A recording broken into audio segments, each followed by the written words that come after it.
السلام علیکم خواتین و حضرات۔ آج مرزا غالب کی جس غزل کے اشعار پر ہم بات کریں گے اس کا پہلا شعر ہے: مانے دشت نوردی کوئی تدبیر نہیں، ایک چکر ہے میرے پاؤں میں زنجیر نہیں۔ مانے کا مطلب ہوتا ہے رکاوٹ، رکنا، روکنا بھی کہہ سکتے ہیں یہاں شعر کے مطابق، اور دشت نوردی کہتے ہیں بیابان کی خاک چھاننا، جنگل جنگل پھرنا، صحرا گردی کہہ لیجیے، اور چکر کہتے ہیں پھرنے کی لت، یعنی گردش کا ایک عادت بن جانا، اس کو چکر کہتے ہیں۔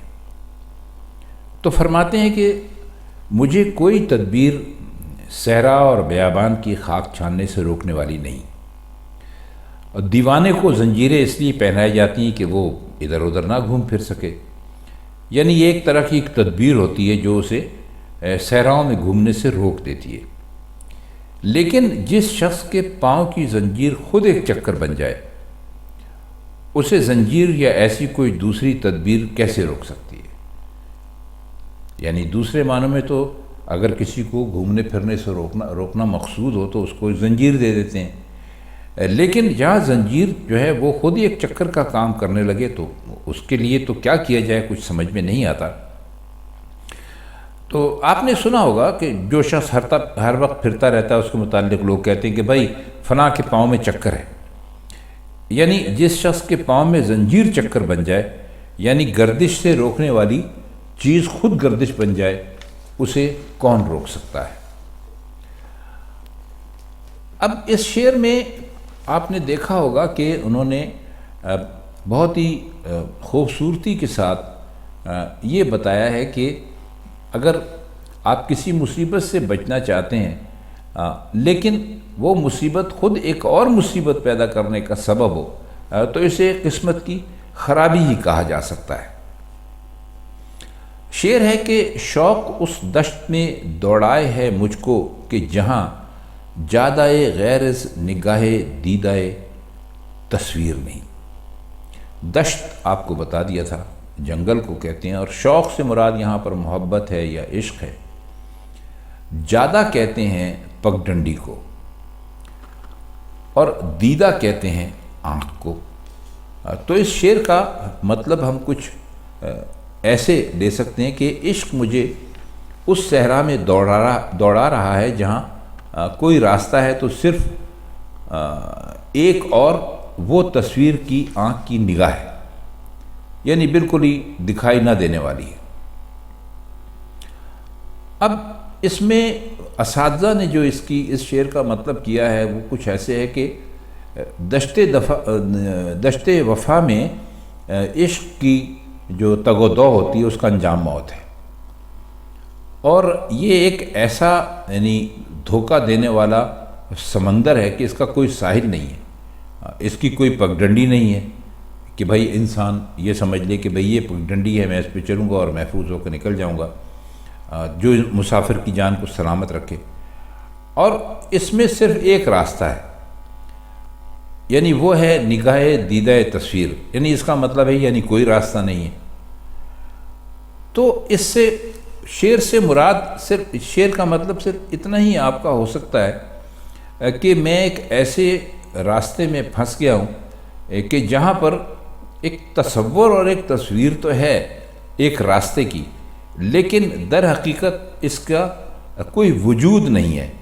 تو ظاہر ہے کہ اگر کوئی ایسے ایک صحرا میں پھنس جائے جس میں کوئی راستہ نہ ہو تو وہ کبھی ایک طرف چلے گا کبھی دوسری طرف چلے گا، چونکہ راستے ہی انسان کو کسی منزل پر پہنچاتے ہیں۔ تو جب راستہ ہی نہیں ہے تو ظاہر ہے کہ اس کو کبھی منزل نہیں ملے گی، اور وہ اس ریگستان سے یا صحرا سے یا دشت سے کبھی نکل نہیں پائے گا۔ تو انہوں نے اس کا ہی تذکرہ اس شعر میں کیا ہے۔ اگلا شعر دیکھیے: حسرت لذت آزار رہی جاتی ہے، جادائے راہ وفا جز دم شمشیر نہیں۔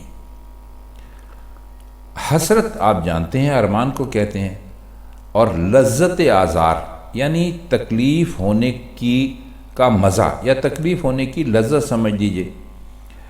کیونکہ غالب کا کہنا یہ ہے، اور اکثر شعراء کہتے ہیں کہ ہمیں جتنی زیادہ تکلیف پہنچتی ہے اس سے ہمیں اتنی زیادہ لذت ملتی ہے، اتنے ہی زیادہ ہمیں مزہ آتا ہے۔ اور زیادہ کا مطلب ابھی ہم آپ کو بتا چکے ہیں، راہ وفا کا مطلب ہوتا ہے وفا کا راستہ، اور جز کا مطلب یہاں پر ہے علاوہ، یعنی صرف سمجھ لیجئے۔ اور دم شمشیر کہا ہے انہوں نے، کل بھی آپ کو یا پرسوں ہم نے ایک غزل کا مطلب کیا تھا تو آپ کو بتایا تھا کہ دم شمشیر جو ہے اس کا مطلب تلوار کی دھار ہے۔ اس شعر کی بہت اچھی تشریح کی ہے خواجہ الطاف حسین حالی نے۔ وہ کہتے ہیں کہ جو جادہ ہے یعنی جو پگڈنڈی ہے اس کو انہوں نے دم شمشیر سے تشبیہ دی ہے۔ مطلب شعر کا یہ ہے کہ عشق کے جو تکلیفیں ہیں، جو مشکلات ہیں اس راستے میں، اس میں جو لذت ہے تو دل تو یہی چاہتا ہے کہ اس لذت سے ہم خوب دل کھول کر لطف اٹھائیں، مگر چونکہ وفا کی راہ جو ہے وہ سراسر تلوار کی دھار پر ہے، اور اس لیے پہلے ہی قدم پر موت نظر آتی ہے۔ تو افسوس اس بات کا ہے کہ جو لذت آزار کی حسرت ہمارے دل میں ہے وہ ہمارے دل میں ہی رہ جائے گی۔ مزید معنی یوں کر سکتے ہیں کہ تلوار کی دھار پر جو بھی قدم رکھے گا وہ یقیناً کٹ مرے گا، اور وفا کا راستہ تلوار کی دھار کے سوا کوئی ہے بھی نہیں۔ اس لیے ظاہر ہے کہ عاشق دکھ اٹھانے اور تکلیف سہنے کی جس لذت کا شوقین ہے، تلوار کی دھار پر چلنے سے وہ پوری ہوتی نظر آتی نہیں۔ لہذا صورتحال یہ ہے کہ نہ وفا کو چھوڑ سکتا ہے، نہ دم شمشیر پر چلنے میں یعنی تامل کر سکتا ہے، اور نہ دکھ کی لذت جو ہے وہ اپنے ذوق کے مطابق حاصل کر سکتا ہے، اور اس لذت کی حسرت دل میں ہی رہی جاتی ہے۔ کیا اچھا شعر ہے۔ شعر دیکھیے کہ رنج نو امیدی جاوید گوارا رہیو خوش ہوں گر نالائے زبونی کشے تاثیر نہیں۔ اس میں لفظ ہے نو امیدی جاوید۔ جاوید کہتے ہیں ہمیشہ زندہ رہنے والے کو، اور نو امیدی کا مطلب ہوتا ہے نا امیدی، اور نالائے زبونی کہتے ہیں اصل میں زبونی کا مطلب ہوتا ہے بے بسی، لاچاری، عاجزی۔ زبونی کش اگر لفظ آپ کے سامنے کہیں آئے تو اس کا مطلب آپ یہ سمجھیے گا کہ اس کا مطلب ہے ذلت اٹھانے والا۔ تو آپ چلتے ہیں دیکھتے ہیں کہ شعر میں انہوں نے اس میں کیسے اس کو استعمال کیا ہے۔ فرماتے ہیں کہ اے ہمیشہ کی مایوسی اور نامرادی کے رنج، یعنی جو ابھی ہم نے دیکھا نا، رنج نو امیدی جاوید گوارا رہی ہو، یعنی ہمیشہ کی جو نا امیدی ہے اس کے رنج کے لیے کہتے ہیں مجھے تو ہی خوشگوار معلوم ہوتا ہے، خدا کرے تو ہی مجھے نصیب رہے، اور میں اس بات پر خوش ہوں کہ میری آہ و فغاں نے تاثیر کی جو ذلت تھی وہ نہیں اٹھائی۔ یعنی ہمیشہ کی مایوسی کا رنج تو گوارا کر لیا، مگر تاثیر کا احسان نہ اٹھایا۔ مقصد کہنے کا ان کا یہ ہے کہ میں ہمیشہ کی جو ذلت ہے، لاچاری ہے یا عاجزی ہے، میں اس میں بہت خوش ہوں۔